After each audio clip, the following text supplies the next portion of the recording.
apapun gitu ya, termasuk itu olahraga. Ya, minimal 30 sampai 60 menit dalam sehari. Kemudian mempertahankan dan pemantauan berat badan normal yang kayak tadi itu dengan IMT. Jadi kalau sekarang udah berat badannya normal, dipertahankan. Ya. Kalau berat badannya merasa berat badan saya kok bertambah, itu harus dipantau supaya normal, ya, supaya normal. Ya, kita menjaga pola makan kita dengan membiasakan diri minum air putih 18 sehari, ya, 2 liter 18 sehari. Kalau misalnya nggak bisa, jelas ini minum enggak, jangan ya, nggak kuat nanti. Jadi mungkin kalau habis makan kan biasa tuh minumnya 1 gelas. Nanti 1 jam lagi kok terasa haus atau mungkin nggak merasa haus, minum aja setengah gelas, nantinya lagi. Seperti itu ya. Jadi sedikit tapi sering. Karena kalau kita banyak itu pasti lambung kita nggak kuat. Jadi sedikit tapi sering cara minum air putih. Kemudian menghindari minum teh dan kopi setelah makan. Kenapa ini kok dihindari kopi dan teh? Biasanya kalau misalnya habis makan minumnya teh gitu ya, kopi gitu ya. Ini tolong dihindari. Kalau mau minum boleh, tapi jeda 1 jam. Karena apa? Saat kita makan, misalnya makan sate nih, tujuannya apa? Supaya nggak anemia misalnya, atau supaya zat Fe ya, Fe itu kan zat besi ya, supaya dalam tubuh masuk. Saat minum teh itu zatnya akan di-cut atau tidak bisa terserap, karena di dalam teh itu ada namanya zat namanya tanin itu menghambat. Jadi walaupun kok saya sudah makan daging, saya sudah makan apalagi tadi sate, sudah makan apa segala macam ya yang mengandung zat besi gitu misalnya, kok saya tetap anemia gitu ya, mungkin salah caranya. Jadi hindari teh dan kopi. Dalam kopi juga ada ya, dalam kopi itu ada namanya tapi lebih keras teh Bu ya? Lebih keras teh daripada kopi ya? Di dalam teh itu ada namanya zat Pak, zat namanya tanin. Kalau minum teh boleh, tapi setelah jeda, paling tidak ya setelah makan minum air putih kan. Yang paling bagus apa? Paling bagus adalah minum air jeruk. Air jeruk itu membantu penyerapan dari Fe atau zat besi. Ya, itu bagus. Jeruk apa Bu? Jeruk apa aja? Air jeruk. Kalau jeruk limo kan nggak mungkin lah Pak ya. Paling nggak jeruk nipis. Jeruk apa lagi? Jeruk lumajang. Ya, itu diperes. Ya. Jeruk Bali buat rujak Pak. Jeruk Bali itu yang gede itu kan ya, yang gede. Kayaknya enggak ya, diperes dimasuk sama. Ya. Silahkan nanti diterapkan ya. Kalau yang setelah makan jangan minum teh dulu. 1 jam lagi boleh. Es teh boleh, teh hangat boleh, silakan. Tetapi usahakan setelah makan itu yang paling bagus adalah jeruk. Ya, es jeruk hangat. Kalau nggak suka jeruk, air putih itu juga bagus. Ya. Terus batasi konsumsi gula, garam dan lemak. Ya, ini terutama untuk orang-orang yang punya penyakit. Apalagi punya penyakit hipertensi, penyakit DM, itu memang harus dibatasi. Artinya apa ya? Kita membatasi yang gula murni ya. Gula murni kita membuat teh pakai gulanya 5 sendok ya. Atau kita membuat kopi gulanya berapa sendok gitu. Jadi itu yang dihindari. Kalau bisa ya kita buat teh nggak usah pakai gula. Kita udah dapat gula dari makanan yang kita konsumsi ya. Ini lagi ya. Mengganti pakaian dalam minimal 2 kali sehari, minimal ya kan. Kalau misalnya itu kan hari ini kan pagi ya, pagi kan kita pakai nih ya, nanti sore ganti kan pasti ya, ganti. Masak ini sampai pagi lagi nggak mungkin kan, nggak mungkin ya. Apalagi yang sholat kan, sholat ya pasti kita menggunakan pakaian dalam berbahan sintetis atau katun yang menyerap keringat dan nggak ketat. Jadi pakaian dalam kita yang pakai katun supaya apa? Supaya menyerap keringat. Ya. Terus membersihkan organ reproduksi di luar dari organ reproduksi. Tahu Bapak Ibu? Tahu ya maaf ya, kemaluan itu organ reproduksi. Jadi itu kalau misalnya membersihkan itu harus dari depan ke belakang dengan menggunakan air bersih dan dikeringkan dengan handuk atau tisu. Jadi kalau maaf nih, kalau cebok nggak boleh dari belakang, ceboknya itu dari belakang nggak boleh. Ya, harus dari depan ke belakang supaya apa? Kotoran tidak masuk gitu ya. Jadi dia jatuh ya. Ya, itu ya cara membersihkan. Ini penting. Kemudian pakailah handuk kering dan tidak lembab dan tidak bau. Jadi handuk itu juga nggak boleh bersama-sama. Kenapa? Saya pengantin nih, handuknya harus berdua kemana-mana berdua ya. Boleh berdua kemana-mana ya. Tapi kalau untuk kebersihan handuk sebaiknya sendiri-sendiri. Ya, jadi handuknya calon pengantin putri dan calon pengantin itu sendiri-sendiri handuk. Ya, kasih nanti buat diri mama papa. Gitu. Kan tambah ini ya, tambah apa namanya? Dibilang kalau sekarang romantis ya, bener Ibu. So sweet. Mungkin yang putri, yang pink, yang putra mungkin yang biru, yang hijau, ya. Handuknya kembar. Ini sering dijemur, artinya handuk ini nggak boleh di tempat yang lembab.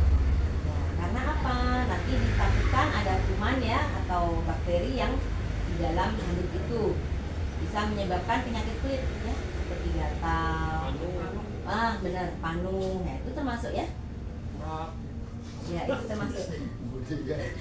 Nih khusus perempuan nih, jadi ibu ya. Khusus perempuan, nanti yang laki-laki. Ini perempuan. Tidak boleh terlalu sering menggunakan cairan pembilas. Ya. Jadi apa? Kenapa? Kalau vagina itu sudah keadaannya memang sudah seperti itu, cukup dibilas dengan air saja itu sudah sehat dan sudah bersih. Ya, ditakutkan kalau memakai cairan ini nanti ya di dalam vagina itu ada namanya bakteri baik dan bakteri jahat ya.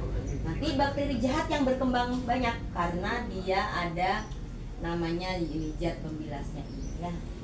Dia akan tumbuh di situ bakteri yang jahat. Jadi bisa menyebabkan jamur keputihan gitu ya.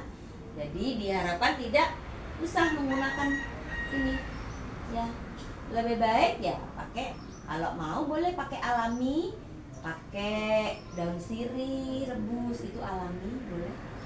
Kalau yang ini kan sintetis, yang daun sirihnya bapak-bapak nggak daun sirih, bukan serai pak, sirih ya, hangat ya itu daun sirih masukin boleh pakai itu. Tapi kalau memang sudah sehat alami nggak ada masalah ya sudah biasa aja. Atau kalau memang punya bermasalah yang sangat bermasalah gitu ya, misalnya yang berbanyak dan sebagainya, silahkan ke puskesmas untuk konsultasi kesehatan. Itu bisa disembuhkan sampai ya. Terus apa lagi? Jangan memakai pembalut tipis dalam waktu lama. Pembalut tipis itu digunakan biasanya setelah haid ya. Setelah haid kan tipis ya. Itu tidak boleh dalam waktu lama. Artinya kalau bisa nggak usah pakai itu. Iya, kalau memang baik-baik saja, artinya tidak ada kebutuhan dan sebagainya, lebih baik ya pakai celana dalam alami aja. Kalau memang merasa lembab, lebih baik diganti. Ya, mungkin sekian jam ganti, bawa aja nggak apa-apa. Artinya yang dibawa bukan pembalutnya, tapi ganti celana. Ya itu lebih sehat.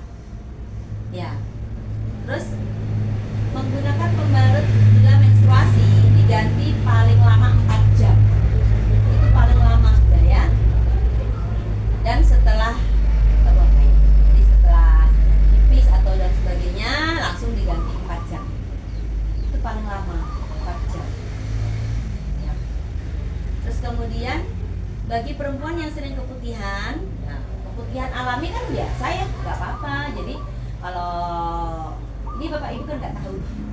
Kalau perempuan biasanya ada keputihan mau haid ya. Setelah haid. Setelah haid itu adalah wajar, alami. Kalau itu tidak sampai seperti itu, berbau, berwarna ya. Kalau keputihan biasa itu adalah alami, nggak apa-apa. Tapi sampai berbau dan berwarna, berarti itu ada gangguan kesehatan. Harus ke puskesmas ya untuk melakukan tindak lanjut. Ini bagi laki-laki dianjurkan untuk bersu 2 kali sudah. 2 kali, sekali aja Pak. Nanti kalau anaknya sekali, 2 kali berarti. Anaknya cowok. Ya, ini perencanaan kehamilan.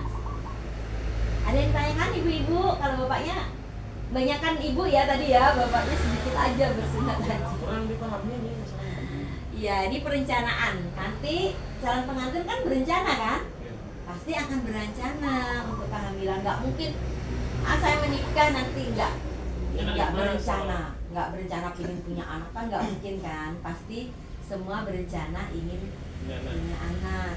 Entah itu mungkin saya mau setahun lagi, saya mau langsung, saya mau 2 tahun lagi gitu ya.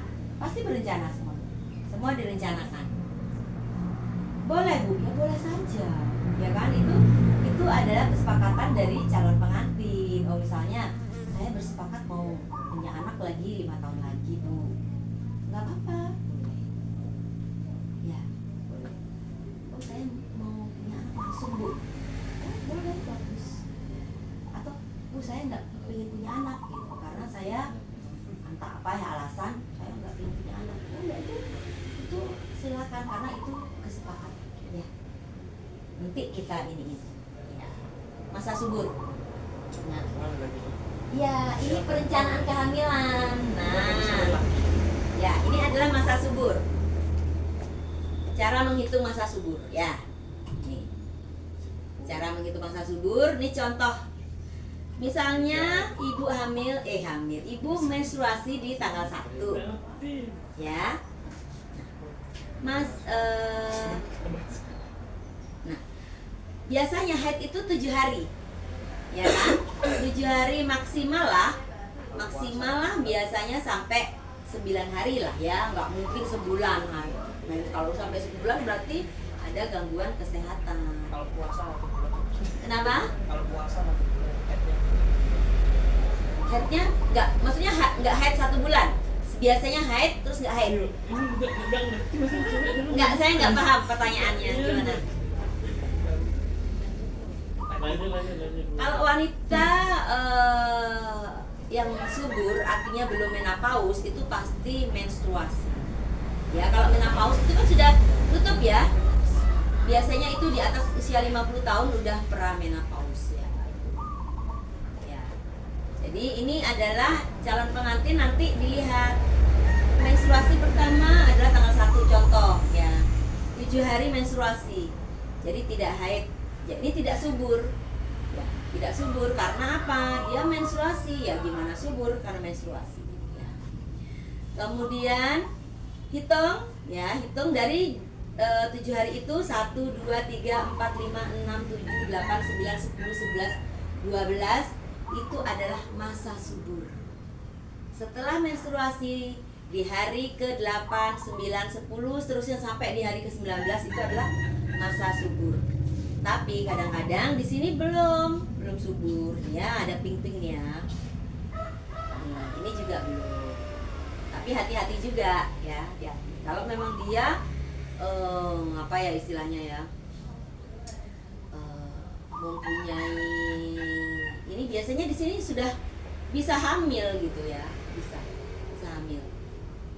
Nah, di hari ke-20 sampai hari ke-32 atau 31 1, 2, 3, 4, 5, 6, 7 hari sebelum menstruasi lagi itu biasanya masa tidak subur. Jadi saat di sini berhubungan ya nggak hamil. Tapi kalau di sini bisa apalagi di sini ya di hari ke-13. Bu kalau saya mensnya tanggal 2 gitu, ya udah mundur lagi, berarti di sini gitu ya, ininya 13-nya di sini. Bu saya menstruasinya tanggal 3, ya mundur lagi di sini, jadi ininya juga mundur gitu ya. Jadi setelah 7 hari, artinya setelah 7 hari haid itu sudah masa subur sampai dihitung 12 ya. Ya, 1, 2, 3, 4, 5, 6, 7, 8, 9, 10, 11, 12 itu adalah masa subur. Kalau misalnya ibu, Bu saya mensnya hari ini Bu tanggal 8 gitu ya, itu aja 1, 2, 3, 4, 5, 6, 7 berarti mens kan. Setelah itu hitung 12, 1, 2, 3, 4, 5, 6, 7, 8, 9, 10, 11, 12 berarti itu adalah masa subur. Itu cara hitungnya ya Bu ya. Bisa hitungnya? Mau dipoto, mau di ada yang ini enggak?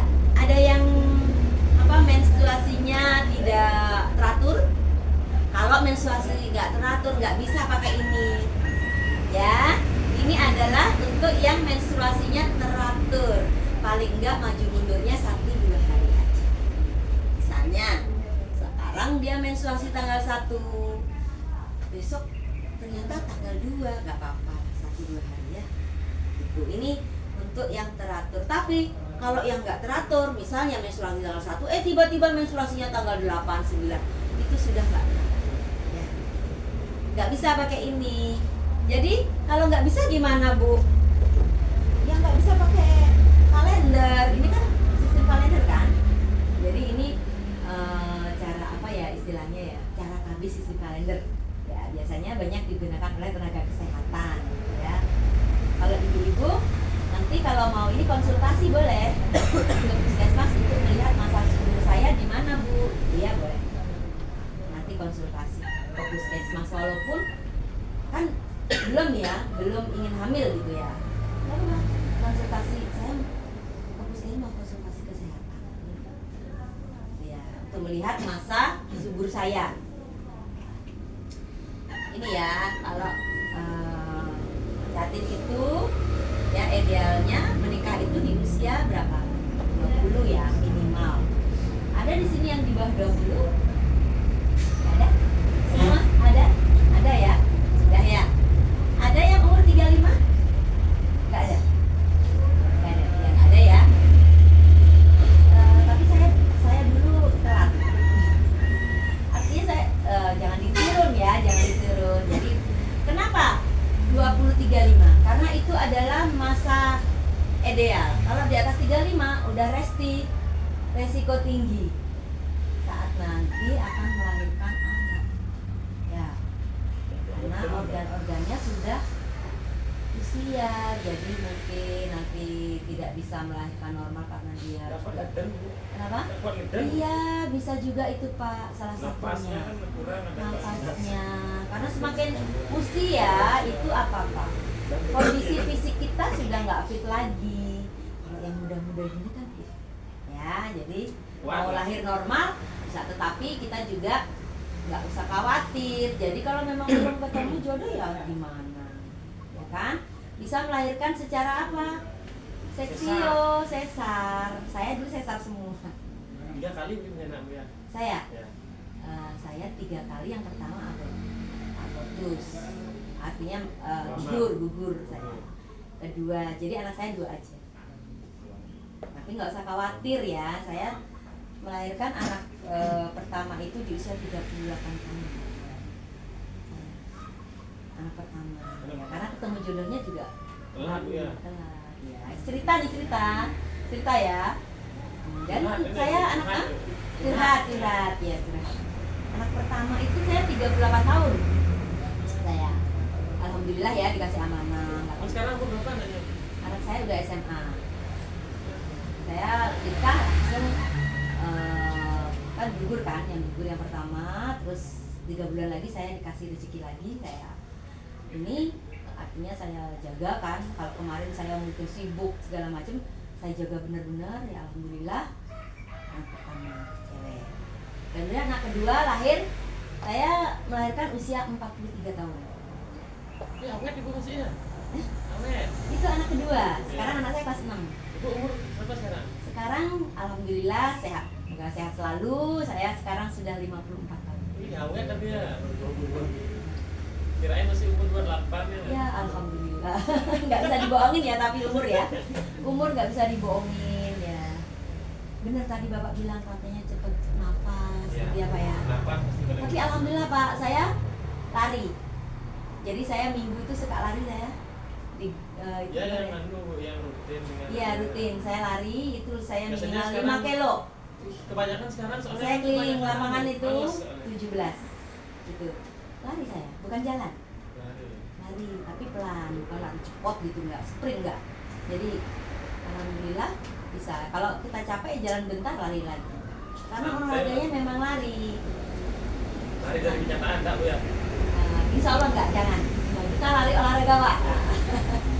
Suka lari saya. Ya. Tapi kalau suami saya malah enggak suka lari ya. Saya ajak lari enggak, wah berat ini. Enggak apa ya?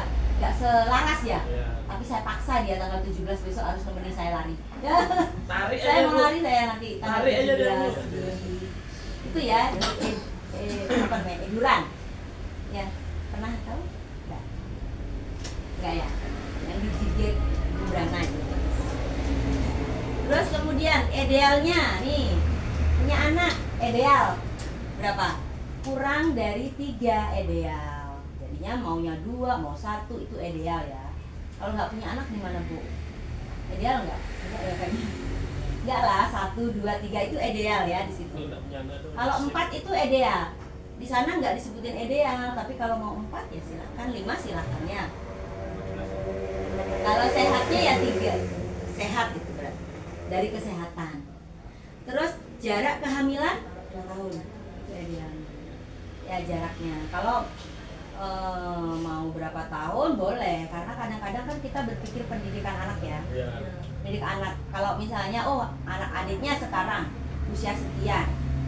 Dia nanti kelas berapa saya harus punya anak gitu kan. Biar enggak barengan Bu ya, dia Betul. Nanti itu direncanakan. Ya. Kapan mau ini gitu kan. Biar enggak anu nanti kamu Saat terbang di sini nanti kakaknya. udah bingung ngamprah lagi gitu. Nah, nanti saat adiknya masuk SMA gitu. Kakaknya kuliah, jangan sampai adiknya masuk SMA bersamaan itu direncanakan. Ya, bila perlu nanti dia kuliah, adiknya masih di sekolah. Jadi adiknya belum naik misalnya ya. Itu direncanakan. Terus IMT tadi yang normal itu ya. Dan kondisi kesehatan ideal tidak punya masalah kesehatan untuk ibu hamil. Nah, ini yang tadi kontrasepsi terkait siklus apa tadi tuh masa subur ya. Kalau nggak bisa itu lebih baik ini digunakan. Yang paling bagus apa Bu yang paling bagus gitu ya? Semua bagus. Cocok-cocokan ya, cocok-cocokan. Jadi semua bagus. Bu, saya maunya gini Bu, saya maunya nggak punya anak dulu Bu, gitu kan? Tapi saya maunya nanti lagi 3 bulan lagi saya pengen punya anak atau 4 bulan lagi bisa. Pakailah apa? Pilihlah kondom. Itu yang paling apa ya? Paling mudah. Karena apa? Dia nggak ada hormon. Nah, kalau ibu pakai suntikan, pakai pil itu kan hormon. Jadi ibu misalnya, saya pengen hamil lagi 6 bulan lagi atau pengen hamil 3 bulan lagi.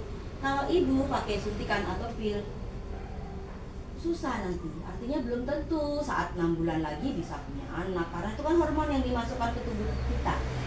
Ya kan? Harus dilepas dulu dan menyesuaikan dengan tubuh kita.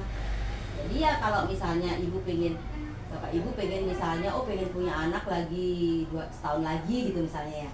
Boleh lah. Karena itu kan jangka yang panjang kan, agak panjang. Tapi kalau bulan gitu, 5 bulan lagi pengen, itu lebih baik yang itu dulu, ya. Banyak sekarang dijual bebas ya benar. Gak boleh kan ada? Iya, Boleh, boleh. ya.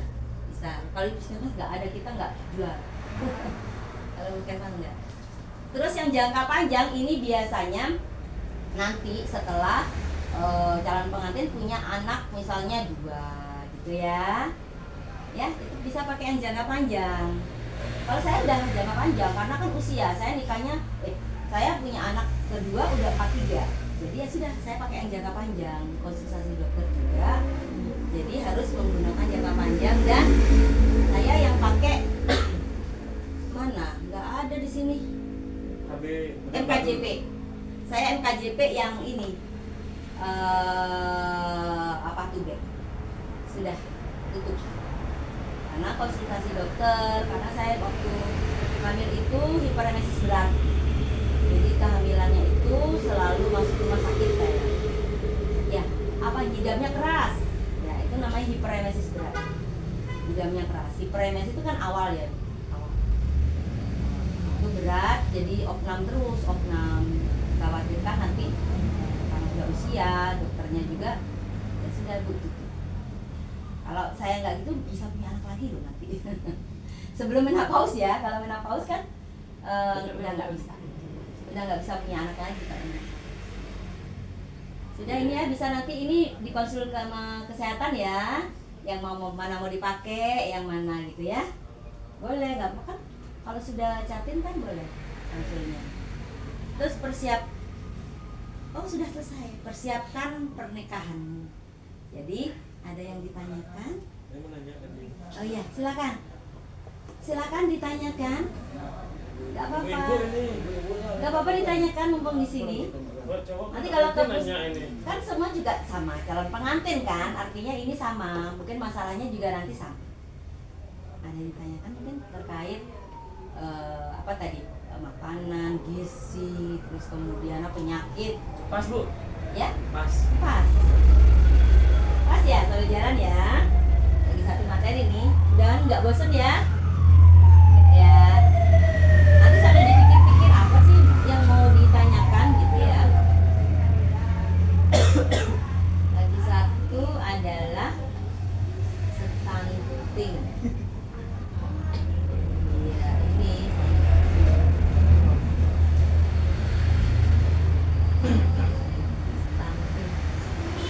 ada gambar di sana, ada gambar itu tingginya, ada yang pendek, ada yang tinggi, ada gitu ya. Lanjut, ada yang pernah dengar nggak stunting? Ada yang pernah tahu stunting gitu kan? Pernah dengar ya? Nah. Jadi stunting itu kalau kasarnya gitu dibilang kerdil, ya itu kasarnya. Atau cebol. Bu, tapi ada kok orang cebol itu stunting nggak? Beda ya, beda. Kalau polio itu beda lagi Bu? Beda, kalau polio itu penyakit. Jadi polio itu penyakit lumpuh layu. Ya, lumpuh layu artinya dia nggak bisa jalan. Ya, harusnya dia usia sekian udah bisa jalan, itu nggak bisa lumpuh. Ya, karena dia nggak dapat vaksin, virus dia penyebabnya. Nggak divaksinasi. Atau daerah itu mungkin tidak pernah ada yang vaksinasi, tapi sekarang kan jarang ya. Biasanya mungkin ada yang tidak vaksin, tetapi di daerah sekitarnya itu semua vaksin gitu. Jadi dia mendapat imbas atau kegebalan komunitas dari yang divaksin itu. Jadi aman dia, dilindungi oleh yang divaksin. Misalnya ini nggak vaksin, ini dilindungi. Satu ya. Tapi kalau misalnya nggak vaksin, nah, ini bisa terjadi. Lanjut ke stunting. Stunting itu kalau dari segi definisi itu adalah penyakit yang terjadi akibat kekurangan gizi yang lama ya, kronik, baik dari janin, saat di kandungan nih ya, sampai anak usia 2 tahun atau 1000 hari kehidupan. Hari kehidupan. Nah, ini ditandai dengan apa? Hasil tinggi badan per umur. Jadi diukur nih tingginya dibandingkan dengan umurnya. Nah, itu menunjukkan min 2 SD. Ini ada standarnya. Dengan pedoman antropometri, standar antropometri yang menunjukkan bahwa anak itu pendek dari anak usianya. Seharusnya anak itu misalnya usianya yang contoh tadi ya 8 tahun ya, 8 tahun harusnya dia udah tinggi gitu kan, misalnya tinggi mungkin 8 tahun. ini masih pendek. Itu namanya stunting. Nah ini kok saya dapat pelajaran stunting ini catin gitu ya, ibu. Kok catin saya catin kok dapat? Kan ibu nanti akan calon pengantin, akan melahirkan anak-anak yang sehat ya. Diharapkan anak-anak yang sehat yang tidak stunting. Ya, jadi ini pengetahuan. Terus kemudian untuk menentukan anak stunting gimana? Seorang anak balita terutama adalah baduka, bawah usia 2 tahun ya. Kemudian panjang badan per umur, atau panjang badan per umur itu kan yang bayi ya, yang bayi. Jadi panjang badan dia ukurnya per umurnya. Terus tinggi badan, yang ini yang balita, tinggi badan kan diukur tingginya per umur sama ya, di bawah minggu. Terus usianya, nah, usia beratnya kurang dari tingginya ya. Kemudian usia kronologis, jadi usia berat, usianya itu dari tingginya itu dia nggak sesuai gitu loh, jadi dia stunting. Tidak ada dysmorphic, artinya tidak ada penyakit dan tidak proporsional ya, seperti cebol itu ya, yang tadi tak bilang cebol, bukan itu.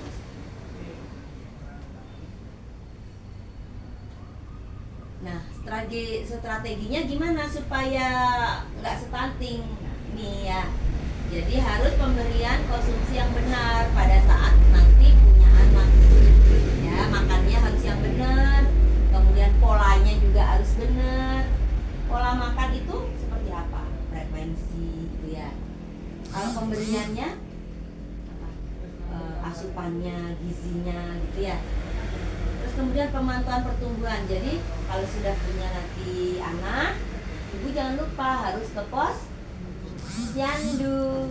Supaya apa?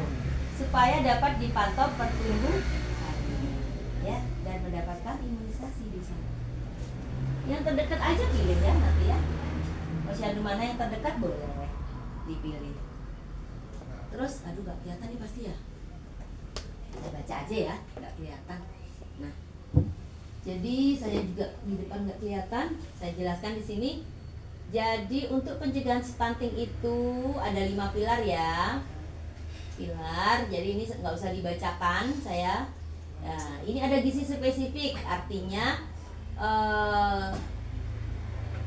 kita harus ini yang nggak langsung ini ya, yang langsung spesifik. Kalau sensitif yang tidak langsung. Jadi yang langsung itu dengan apa intervensinya? Intervensi itu seperti pencegahannya ya, yang dilakukan dengan tablet tambah darah ibu hamil saat remaja. Dulu saat remaja diberikan nggak tablet tambah darah di sekolah? Yang dapat ya, itu dia sudah berarti. Terus promosi dan konseling menyusui, nanti saat mau menyusui ya harus ke puskesmas supaya mendapat konseling gitu ya. Terus suplemen apa PMT, pemberian PMT, kemudian banyaknya ini ya, maksudnya nggak usah ya Bu ya. Nah, ini yang tidak langsung dengan air bersih, harus punya sanitasi yang bersih di rumah. Ya seperti airnya juga nggak boleh air sumur boleh, air pump boleh Bu, boleh ya. Ya terus kemudian ini terutama konsumsi gizi, pola asuhnya dan pelayanan kesehatan dan kesehatan lingkungan. Ini nantinya akan terjadi perbaikan gizi ya. Ya, terutama tidak terjadi anemia, tidak terjadi BBLR. Tahu BBLR dulu? Berat badan lahir rendah. Jadi bayi yang dilahirkan nanti berat badannya normal, tidak rendah. Ya. Kalau rendah berapa berat badan? Di bawah 2,5 ya, itu BLR. Kemudian pemberian ASI eksklusif, nanti saat punya bayi harus diberikan ASI eksklusif Bu ya. Tahu ASI eksklusif Ibu? ASI eksklusif itu adalah pemberian ASI kepada bayi sampai usia 6 bulan tanpa diberi makanan tambahan lain ya. Jadi bayi itu sampai usia 6 bulan nggak usah dikasih makanan apa-apa. Seperti misalnya contohnya, kasih pisang, kasih susu, susu, itu nggak perlu. Karena bayi usia 0 sampai 6 bulan itu cukup ASI saja, itu namanya ASI eksklusif dan cukup. Ya, karena apa? Di dalam ASI itu banyak sekali zat yang sangat luar biasa ya dibandingkan dengan susu formula. Zat kekebalannya ada. Kalau formula kan nggak ada. Ya, di sana ada namanya kolostrum. Kolostrum itu adalah cairan ASI yang pertama kali keluar, yang kekuningan ya, itu adalah mengandung